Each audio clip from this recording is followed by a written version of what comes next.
Alrighty, we're back, Ashy. We are genuine footy nuffies this week. We've got our fresh gather round shirts on. Shout out to Nonna and Poppy. Thank you for the Easter gift. Looking good. And we've got the gather round football as well. So we're all set to go for gather round. And it's good to be back. Let's get straight into it. No game day vlog from Easter Monday, which you've probably already realised.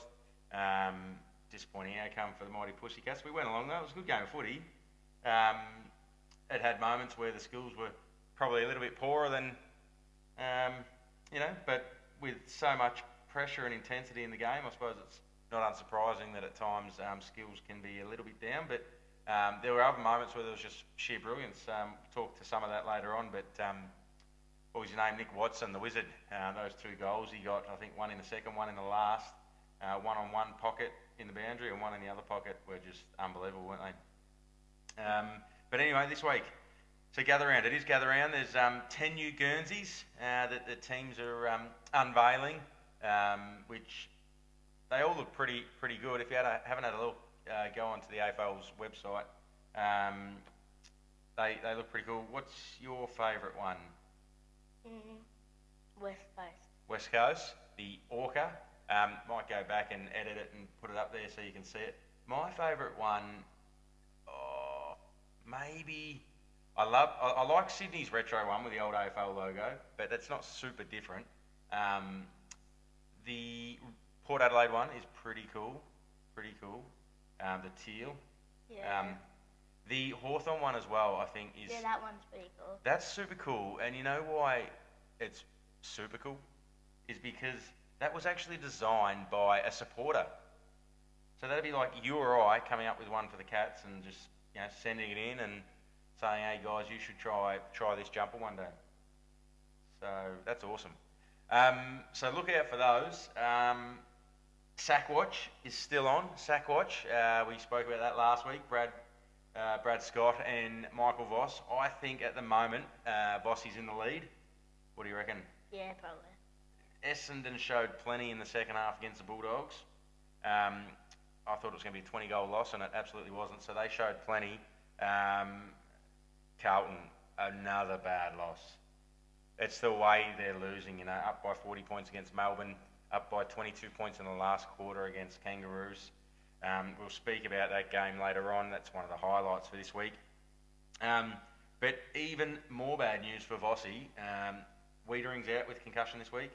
Haywood's out suspended, and George Hewitt has been dropped, which is unbelievable. That bloke's playing decent footy, and they've got to come up against Adelaide, and Adelaide's got Rory Laird coming back in the side this week, Isaac Cummings, and Hinge is back as well. So they're almost at full strength. Prime time TV tonight. I think Carlton's in big trouble. We're boring you, are we? Yeah. So that's so I think Vossy's in the lead at the moment. Their run, as we spoke about last week, it's not good the next 6-7 weeks. Nor is Essendon's, but I think we all know and knew where Essendon was at. Probably. Yeah, probably. Whereas Carlton were telling us that they're a finals chance and they're looking good. And anyway, what else is there? See, there was a message burnt into the Essendon training facility oval. Now, it's not released what was actually burnt into the grass. Might have been, used the corridor, perhaps. I'm not too sure, but anyway, someone's not happy with how Essendon's going, and they're burning messages with fuel into the grass at Tullamarine training facility there. So, interesting times. Let's get in the news, Ashy. Let's go first, mate. What's first? What's making news this week? Haywood, 1 week. 1 week suspension. Did you see that? We were in the car, but have watched it back on the replays. Just comes in from the side and collects George Wardlaw in the stomach. So not a good look. The game's trying to stamp that out, and he's been given a week. I think he tried to appeal it, but it was upheld. So you can't do that. You got to keep your fist to yourself. Cooper Trembart, is that his name? Number 47 at the Kangaroos. I like him. Yeah. I like him. He's mobile. He can mark strongly overhead, and he's not super tall, but he plays like a tall forward. So yeah, he's looking all right. He got the Rising Star nomination last week, so must be 4 or 5 nominations in now. We put our picks out there earlier on in the year, didn't we? Yeah. We'll see how they fare. Do you like what you're seeing from him though, Cooper? Yeah. He's pretty good. Yeah. Got a nice set shot as well, doesn't he? Nice Yeah. action, nice technique. North are really building a nice side, aren't they? Has it taken longer than we thought? I'm not too sure. We're not the experts, are we? But it seems to be coming together now. Yeah, probably. Yeah, that's good. The controversial 6-6-6 rule. 6 forwards, 6 mids, 6 backs. Was it coming? There was a moment towards the end of the game there, Adelaide Fremantle. Obviously the game went down to the wire, and Adelaide lost. But the Fremantle lined up at a centre bounce clearance, or centre bounce where it should be 6-6-6. They had 7 in the defence. Now I don't know where the extra, or whether the one less player was, whether it was down in the forward line or in the midfield. But they had 7 in the defence, which is not, that's smart football. That's what they used to do prior to this rule being introduced, flooding the back line, making it harder to hit targets inside forward 50 to try and prevent any additional scores. But Adelaide, not impressed. There was a please explain to the AFL. It was missed. There's been commentators and not so much the guys on Channel 7 or Fox Footy and stuff, but guys that might do things like this podcast suggesting that the umpires hate Adelaide after Tom Atkins' decision there the week prior against Geelong as well. Oh, yeah. Do you reckon the umpires hate Adelaide? No. I don't think so. However, did you see in terms of the frees for and against, Geelong are leading 44 more free kicks for than they've had against. Geelong are at the top of the table. That's the first time I've seen them at the top of the table, maybe ever. Well, because I got 24. Wow, on the weekend, we were 10 or 11 more than Hawthorn. Funny, at the game, people around us, we had a lot of Hawthorn supporters near us. It was a Hawthorn home game. They were saying, free kick Geelong. In years gone by, especially 13, 14, 15, when they won their three-peat, correct me if I'm wrong in the comments, but it used to always be, like, people would just say, free kick Hawthorn. They used to get, it was perceived that they got well looked after by the umpires. So to hear them, their supporters having a whinge about the free kick count on the weekend was funny. They still won, so it doesn't matter. They got the last laugh. But and the last part there, which is relevant to our shirts that we're wearing, the Gather Round shirts, but the 3-year Gather Round deal in South Australia expires this year. South Australia, or certainly their government, have been, they're suggesting that they're very keen to continue with it, which why wouldn't you be? We went a couple of years ago, it was absolutely brilliant, wasn't it? But there's some talk or rumours that, Tasmania coming into the competition, perhaps moving it down there, or perhaps rotating it between states each year. So there's, I'm sure it'll get announced this weekend that Adelaide's got it for the next, 3 years, 5 years. But there's just some speculation that perhaps, Tasmania. But you think about Tasmania, what do they got? They got Bloodstone Arena. They got Launceston as well. Is that Bloodstone Arena? No, Bloodstone Arena's in Hobart. Different. That's different. Yeah, Launceston's the other. What about UTAS? Is that UTAS? That might be Launceston though. Yes, they've really got like 2 ovals unless you're going to play. And they're playing at Barossa Valley, and Norwood's like an SANFL ground, so that's pretty elite. But 2 ovals. I don't know. You'd probably need more than 2 ovals to play 9 games of footy. You go Friday, Saturday night, or Thursday, Friday. Anyway, I think South Australia will continue on with it for a few more years yet. Under the pump this week, actually, we spoke about this a bit, didn't we, over the weekend, and who's going under the pump this week, because we can't just keep putting Carlton Essendon. That's ridiculous. Hence why we've got a sack watch at the top of the episode, which we might continue. But under the pump this week, we did deliberate, didn't we?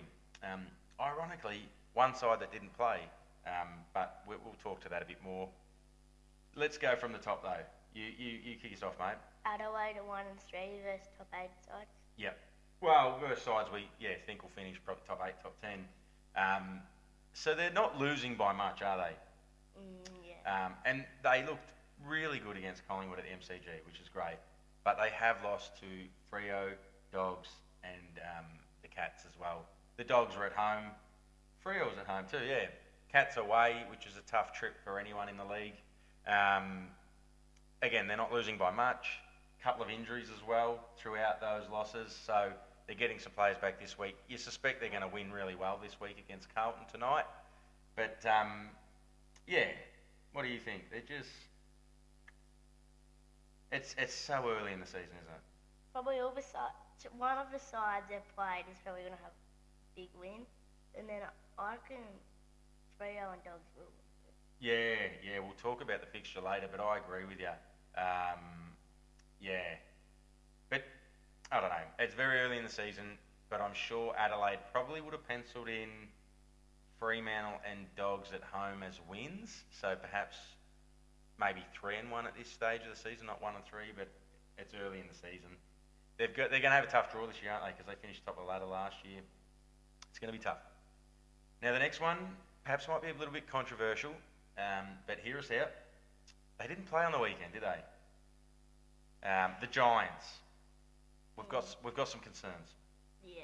We've got some concerns. There's injuries. We've discussed that in earlier episodes this year and this season 2 of the Footy Nuffies. They beat the Hawks pretty convincingly at home, didn't they? They got close to the Saints at home, but at the same time, Saints were, 6 or 7 goals up in a wet contest and probably just went to bed, didn't they? Saints ran away with them. Yeah. Lost to Pies on the road, lost to the Dogs on the road, and that was bad, wasn't it? That was 80 points.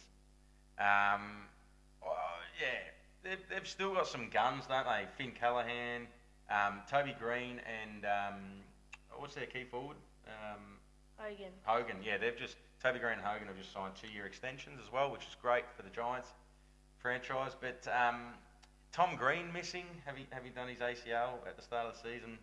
But that's really hurting in their midfield. They'll win this game by about 60 points. Yeah. Well, they'll probably have a good win this weekend. You are right. What was I going to say? Thinking of Jake, what's his name? One of their midfielders, number 22 for the Giants. Might not be Josh. It's not Kelly. Josh Kelly, yeah. He must be out still, is he? Or, I mean, he's getting older, but he was one of the premier mids in the competition there 4 or 5 years ago. What's that? Oh, like one of the gun midfielders. Yeah, they got Clayton there. He's going okay. But anyway, I don't know. Have you got some concerns for the Giants? Do you think they'll play finals? Maybe a wild card? They'll play wild card. Wild card, you reckon? Top 10? Yeah. They'd be dangerous to meet in a wild card, I reckon. You know, I'd be a bit nervous playing them. Jake Stringer, though, maybe just put him on a week-to-week contract. He plays his best footy when he's in contract season. Jake Stringer? Yeah. Hold a week-to-week contract. Well, I just got to keep dangling that carrot a little bit further in front each week, you know. Play well this week, we'll extend your pay next week. Play bad this week, and you get a pay cut next week. I'm only joking, but... and the last one, this might be controversial as well. What are these guys sitting second or third on the ladder? The Gold Coast. A little bit vulnerable away from home, aren't they? Yeah, still vulnerable. Still vulnerable, yeah. And that's been their Achilles heel, hasn't it, the last few years. They can win at home, but on the road they struggle. And Melbourne will feature in our highlights this week, that game against Gold Coast last weekend. But, it's probably left a few questions there unanswered for the Gold Coast. Jamara Ugle-Hagan, how far away is he? Yeah. You know, and Christian Petrarca, obviously the hamstring a couple of weeks ago, so he may be back this week. But yeah, anyway, interesting. They've got the Swans this weekend, which we'll talk about soon. I don't know which way to tip. We'll get to that, but interesting. Highlights, mate. You go first because you wrote these ones up, or at least the first couple. And it was probably fair call, your first one here. Really fair call. Hawks, Dunstan point with 15 seconds to win by By a point. And that was after I thought he'd done his hamstring in the third quarter when Josh Weddle kicked that goal outside 50. Gunston was huge though, wasn't he? He just kept creating a target all day. What did he finish with, 3-4 or 2-3? 3-3, something like that. Yeah. And Jack Henry was playing on him just a bit loose, wasn't he? Perhaps. I mean, yeah, it's your whole team has to defend, don't they? It's not just one defender. Yes, you do play one-on-one when the ball's coming inside 50, but I don't know, like I think just there was probably issues there with defence further up the ground, maybe through our midfielders. But Jack Gunston was huge, and the Wizard, I put the Wizard down as well, because those two goals were unbelievable. So the first one in the second quarter, he's bounced down the punt road, into the MCG, on his left foot, he's got himself away from traffic, running towards the boundary, left foot, and it's just, it was unbelievable, just split the middle, didn't it? And then in the last quarter, when the game was on the line, he's intercepted a handball, I think it was from Sam De Koning, intercepted the handball, and then again, running towards the pocket, the opposite side pocket, so yeah, down the punt road end again, and he snapped it on his right foot, split the centre, and it was in, both those two goals were in front of the Hawthorn cheer squad, and they were just going bananas. You've got to admire good footballers and executing at the highest level. I'm not one of those nuffy supporters that'll boo the opposition or boo champion players. Personally, I think that's absolutely ridiculous. Again, you do whatever you want to do, but yeah, people like that, just unbelievable.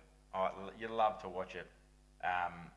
And albeit we were on the wrong side of that game, Geelong, in the end, it was still a great game. It was a great game to be at. The atmosphere was unbelievable. 84,712 people. Almost didn't get into the game. Again, shout out Dad, using the MCC card for the young fella.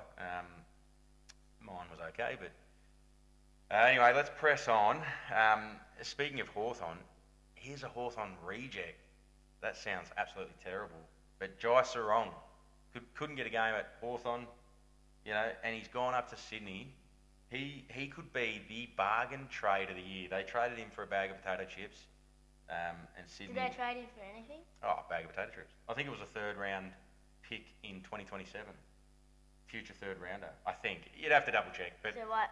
Like nothing essentially. Hawks will get him in 2 years. No, they'll get a third round pick in the 2027 draft, which I think will be this draft coming up. I think that's technically the 2027. Anyway, but a third rounder is, no disrespect to third rounders. Gosh, wherever you get drafted, if you get drafted to play AFL, that's unbelievable. But it's not like they traded a first round pick or even a player. So a third or fourth round pick is next to nothing. Was William Dersma a first round pick? Willem Dersma, yeah, he was a first round pick. Yeah. Every team gets technically one first round pick unless you've traded off your picks. Like so 1 to 18 is technically the first round of the AFL draft. Willem Dersma being number one, he was number one, but. Yeah, so they got Jai Sarong for nothing. 27 disposals on a goal, albeit against West Coast. Not that West Coast, they've been travelling well, but, the team was up by, 20 goals they won by in the end. Yeah. So, like one-way traffic. But he looks good. He's sort of like that hybrid midfielder, isn't he? Like he's tall, he's agile, he's mobile. Pretty exciting for the Swannies, especially given that they're down Errol Golding for a little while, 4 months. Isaac Heaney's back though, he had a good game. Next one there, mate. Next highlight. Kangaroos. How exciting are they? They're so good. They've learnt how to win, haven't they? For many years there, they just couldn't execute. Didn't know how to finish off games, how to win, but they were so good. When what was his name? The old captain. Not Larky, he's the new captain. Simpkin, yeah. Jai Simpkin, is it? Yeah. When he kicked that goal, which in the last, 20, 30 seconds of the game was over anyway. Well, you thought the game was over. That was unbelievable. Just, running towards the crowd, a little snap dribble through the goals, and then celebrating with the crowd. And Yeah, so good to see. Been a long time for North fans, hasn't it? Yeah, good to be back. And the last one there, mate, was Melbourne's win over Gold Coast. We watched this game. Was that Sunday? Easter Sunday? Yeah, Sunday. For all money, I don't know about you. I thought the Gold Coast were going to win before the game. Yeah, even when they got out a little bit, I mean they were mostly in front. I think they were down a little bit early, but then like the second half they were mostly in front. But even in the last quarter, I still thought, oh, Gold Coast still a chance here. Yeah, what do you think? Melbourne playing a different style of footy under Stephen King. Yeah, looks like it. Yeah, really take the game on. Yeah, Quick ball movement. They are doing that. And not necessarily in our highlights, but he's been a solid contributor this year for Melbourne, is Jack Steele. From the ex-St Kilda captain, was discarded. And again, you talk about Josh Sarong getting traded for a packet of potato chips. Jack Steele got traded for a packet of salted cashew nuts. Like they just got rid of him, St Kilda. Didn't care, and he's playing really solid football for Melbourne. And given his experience, like he's an on-field leader to like Harry Sharp and some of those other young midfielders there that are rolling around. So no, Melbourne look like they're in safe hands. I had them. We didn't talk about it earlier in the episode. You had them bottom four. I had them bottom four for sure, for all money. Thinking Petrarca and I sort of thought perhaps Mychek was a bit washed up. He's been playing well too, and Jacob Van Rooyen has been playing really well. Yeah, I'm liking what I'm seeing. Good mate of mine, Sean, shout out if you're watching, mate. I know he's a big Melbourne supporter, so he'll be absolutely thrilled with this. But that is it for the news, under the pump and highlights. Now moving to, is it round 5? I sort of lose where I'm up to, but it's like technically the 6th round of footy, isn't it? But because of opening round, that's so annoying. Dad, you know that break? Isn't there a break between the semis and prelim? Don't know how that's going to play out this year. Do you reckon I'll still do that? Well, I think there's some sort of break or something. Wow, that's a great question, because traditionally, or the last sort of 10 years or something, it's been after round 23, or now it's 24 rounds in the AFL. They'd have a week off before the elimination and qualifying final round. Now, but that week off's now going to be wildcard weekend. Yeah. So does that mean just the top 6 teams? Is it 10, 9, 8, 7? Yeah. Yeah, so the top 6 teams all get a week off. I think that's what it'll be. But the 10, 9, 8, 7 playing in the wildcard, they don't get a week off. They play, and then I don't think there's another week off scheduled in. I don't think there was some talk about introducing a week off before the grand final. Haven't seen that published anywhere yet. That would be something that would help. I mean, they do it in the NFL, don't they? In the Super Bowl, they have like 2 weeks between the conference championships and the NFL Super Bowl. In the AFL, that would be great because someone like Tom Stewart, who went down with a concussion last year, would then be able to play. Because you want to let like they're both the best sides in. Yeah, have the best players. Yeah, like the best side of what they can get. Exactly. For a team. So yeah. Like I mean, Max Holmes there a few years ago, was that a hamstring? Was it not? Apparently, from all reports, passed all these injury tests and things like that, so could have played. But then does the extra week enable him the chance to recover to play? Ernie, a couple of years ago, he missed out on a flag with Brisbane, dislocated his shoulder in that prelim against Geelong. Could he have been right to play with a week off? I don't know. Dislocated shoulder. Anyway, haven't seen anything to that effect as yet, that they will bring in a week break in between the grand final. But it may come. I know we spoke about last week, they've locked in the grand final time slot for the next 2 years. You know, that it may come a time where that becomes a twilight game. It could become a night game. I think, what do the Super Bowl do? It's a lot of it's all in domes and stuff these days. Where was the game this year? Was the roof off? Anyway, or open. Maybe they do twilight. Yeah, I'm not sure. Let's have a look at the fixture, mate. You run us through, and we'll talk about tips. Crows vs Blues. Crows vs Blues tonight, Adelaide Oval, prime time. We spoke about some of the players missing for Carlton. We spoke about some of the players coming in for Adelaide. What I didn't mention was Nick Haynes is coming back for Carlton. He's a great defender, killed us last year when we played him. All that said, what do you got? Crows. Crows for sure. Margin? Not that we'll do a margin on every game, but for this one? 38, being nice to the boys. I like that number. Yeah, I'll go 41 just to be different. I just want it to be a bit nice. I know. I reckon it could buy at the 70 points. We've got some family and friends that are Carlton supporters that watch the channel. Shout out to you guys. Thank you for supporting the channel. I don't know. I feel for you. It's going to be tough. It's going to be tough. Pies versus Freo. Nick Dacos and Scott Pendlebury are back into the side. I don't know if Hayden Young's back in for Fremantle, but what are your thoughts? Pies Freo. I'll go Freo. Yeah, I'm going to go Freo as well. Can we do a margin on everything? Okay, we'll do a margin. I've got some concerns with Collingwood. Got some concerns. Fremantle, they could be top four. Could be top four. Let's give some margin. Freo by 8. 8. Okay, I'm going to go 14. I think, 8, 14. I think it's going to be close. Roos versus Lions. Now, this one, I think, is at Barossa. Yeah, I'm pretty sure. Pretty sure it is. Yeah. What do the Lions have to do to play on prime time Adelaide Oval? They've won so many flags. They win for fun. They keep playing the Roos every year. I know, it's crazy. It's probably to do with supporter-based sort of thing and, eyes on the television and stuff like that. But, I like what the Roos are doing. They did draw with the Lions last year in this same game over in Adelaide, but... No, that one was... was it not last year? It was... Yeah, it was last year, but it was year? a different game. It was in... Oh, was it? So, Wasn't gather round? Yeah. Oh, apologies. Scrap that. That's why this bloke, he knows what's going on. I'm going Lions, though, by 27. Lions by... 32. 32. Bombers and D's. They might not have confirmed the teams anyway yet for this because this game's on Saturday, but lock me in for the D's. Sorry, Bombers, our family and friends.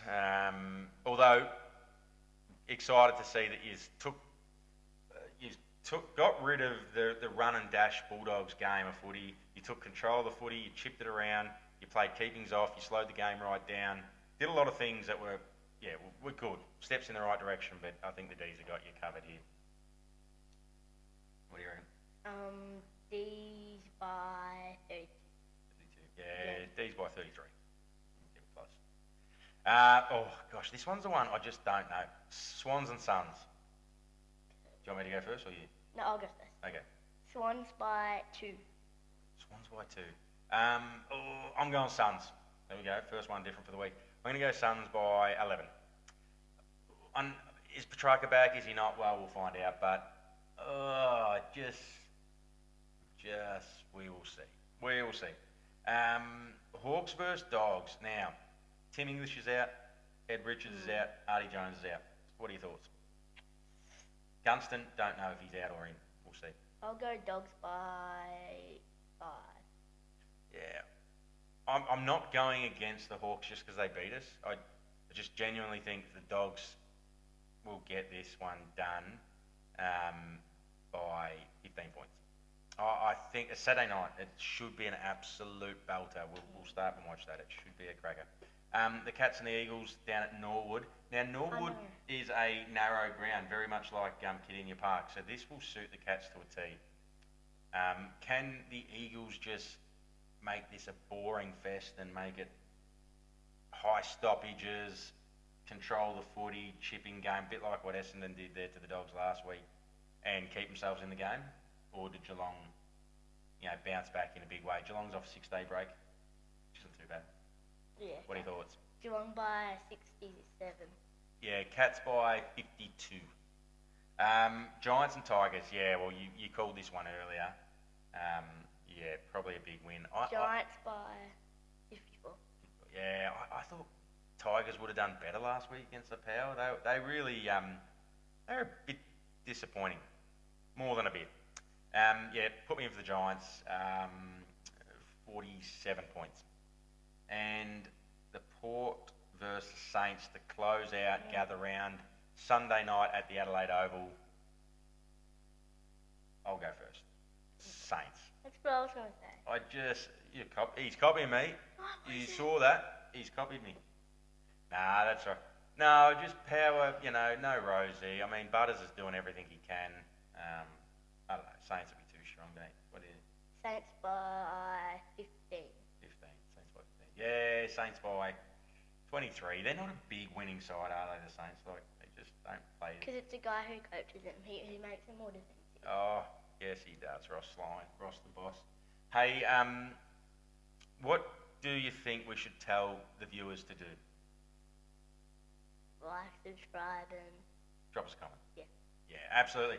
If you've stuck around this long, give us a like, give us a thumbs up, ring the bell, so you're notified of our videos as they're coming up. I did want to explore a video in the next week or two, the top 5 most challenging grounds to play at, hostile environments. We'll have a look at that. We'll work it out. Actually, Footy's back soon, under 9s. We're back. We've got a Lightning Premiership in a week and a half. So that'll be exciting. That'll be good. You got some fresh kicks. Yeah. Yeah. You're going to tell the audience what you ran with? Pink. What are they? Pink Nikes. Yeah. Vinny flies or something. They're pretty sick. Pretty sick. I did tell him though, like, if you're going to wear pink footy boots, got to get a kick. That's what I think I'll be able to get a kick. Yeah, I don't think you'll have any problem with that. That's going to do us for this week, guys. Thank you. We've ticked over 100 subscribers now, which is awesome. So thank you to every one of you for subscribing and showing us some love, some support. We really appreciate it. It's a project we enjoy doing together. We love talking footy. We talk footy a lot, so we may as well cover it for 30 minutes on this YouTube channel and get a bit off our chest. Until next time, I suppose we'll see you in the next episode. Thanks, guys.